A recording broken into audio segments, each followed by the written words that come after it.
to the next session on Advanced Answers Workbench tutorials. In this session, we will analyze a ball valve for its explicit dynamic analysis. We will start by double-clicking on Explicit Dynamics module.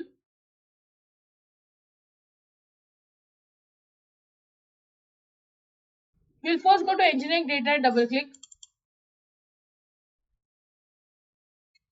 Engineering Data Sources, General Materials. We will choose stainless steel as one of the material. Then we'll go to Engineering Data Sources again. Here I'll add two more materials. One is brass, for which we will give the property of density, which is 8490 kg per meter cube. We will click on brass again and double click on isotropic elasticity. We'll get the value of Young's modulus in gigapascal. It is 97. And the value of Poisson's ratio is 0.31. We'll add one more material, plastic, which is CPVC, a commonly used material for ball valve. Apart from these three materials, cast iron and PVC are also the materials used for ball valve. So we are analyzing for three of them. If you want, you can test for PVC and cast iron as well. We'll give the value of density, which is 1650 kg per meter cube. We'll click on CPVC again and double click on isotropic elasticity. The value of Young's modulus in gigapascal is 3.4 and the value of Poisson's ratio is 0.35. Then we'll go to project and update project. Now I'll go to geometry and right click. I'll directly import the geometry. Then I'll go to model and double click.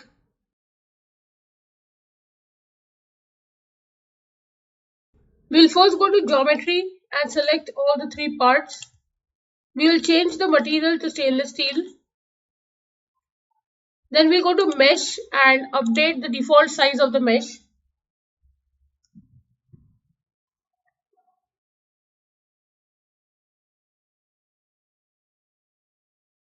I will now go to Explicit Dynamics A5.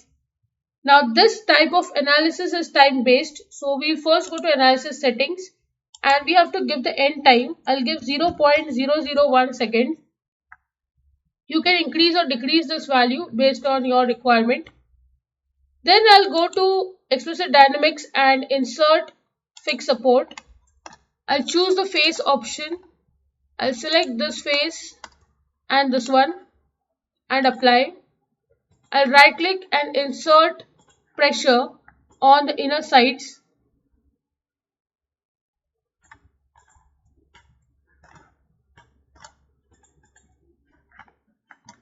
I'll click on apply. I'll give this value as say 2.5 megapascal. Next I'll right click and insert force on this inner portion here. Because of this twisting of this head, we will have force generated here.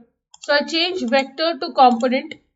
Along the z axis, which is the vertical axis here, I'll give the value as say minus 100 Newton. Okay, so I'll give this as plus 100 because the direction is downward. Then I'll go to solution, right click, insert deformation total.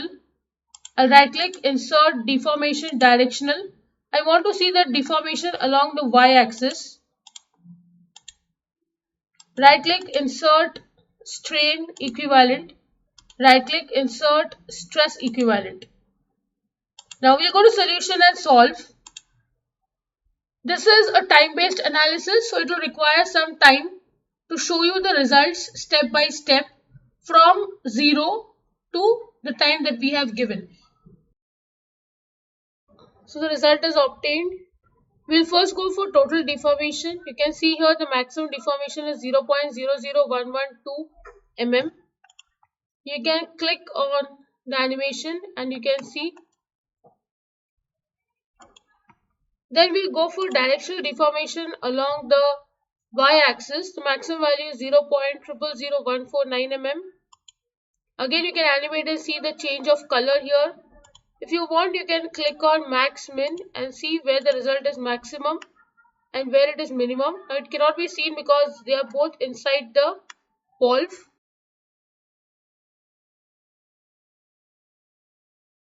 Next, we will see the strain over this body. You can see that there is a change of color here and in these internal ends. If you want, again, you can click on max min. You can see the maximum is here, minimum is in this area. If you don't want to see the max min, click on max min once again. The maximum value is 0.000249. Then we'll go for stress. The maximum stress is 44.238 megapascal. Minimum is 0.0138. Again, you can click on max min and see where it is maximum and minimum. So here you get the results for the material stainless steel. Next, we will select these parts again and change the material to brass. Then we'll go to solution and solve once again.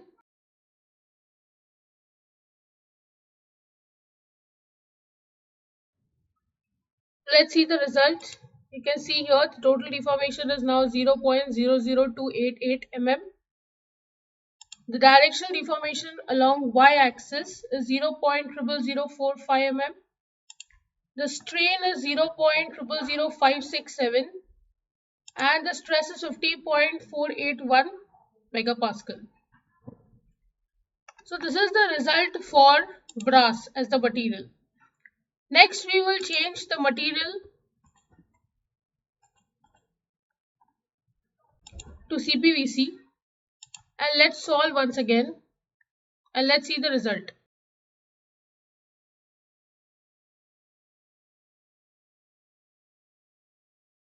We will first go for total deformation now. You can see the maximum deformation is 0.063 mm. It has increased as compared to steel and brass as the material for the valve. Next, we'll go for directional deformation. It is 0.026 mm along the y-axis. Again, this value has increased because we are using CPVC, which is a plastic material. Then we have elastic strain, which is 0.0132. Again, an increased value. And the stress is 41.544 megapascal. You can see the resistance has reduced. Stress is nothing but the resistance or the reaction to the load applied. So when the force is applied, you will get some kind of reaction to it.